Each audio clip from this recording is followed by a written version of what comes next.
Nationers exists to help people move towards more. And that isn't just a catchy phrase or a slogan or a mission statement.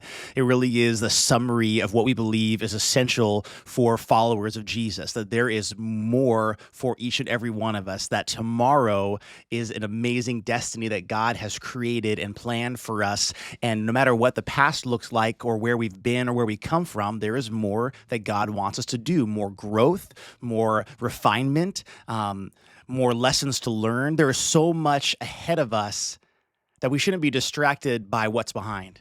We shouldn't say, well, those were my best years or those were my worst years. And because of those, I've got nothing left to offer. Not true. In 1 Peter 2:9, it says that we are a chosen people, a holy nation, a royal priesthood, a people for God's special possession. And he's not only says who we are, that we are his children, that he's called us, he's created us, but he tells us what we're supposed to do. And that's to declare the praises of him who's called us out of darkness into his marvelous light. There's a lot of things in all of our lives, my life and your life, that when compared to Jesus, they were dark. They're not who we were created to be. The past is the past, it's behind us.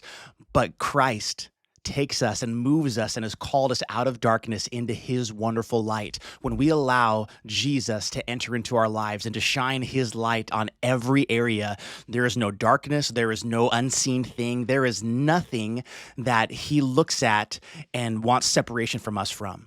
He looks at us and he forgives us and he creates us new and he gives us a new opportunity. And because of who we are, because he calls us that holy nation, that royal priesthood, a people for God's special possession, he chose us. He wants me, and he wants you. And because of that, there's more for us to do. I'm really sick and tired of Christians, myself included, spending their days going about their business and not living for more, not living for a future that is better than the past. We are called to more. We are called to more passion, more creativity, more influence.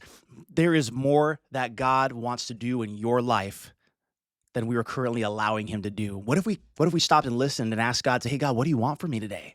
What lesson are you trying to teach me today? And I am certain that if each and every one of us started by knowing, because of who I am and because what God has done in my life, I can go out and I can be who he's called me to be. If we start right there, who I am and what he's done and who I can be through Jesus, there is so much more that we can do for good in the world around us. And there are people that are aching to experience something real, a love that is real and a love that is tangible. That's why at the Nationers, we're helping people move towards more.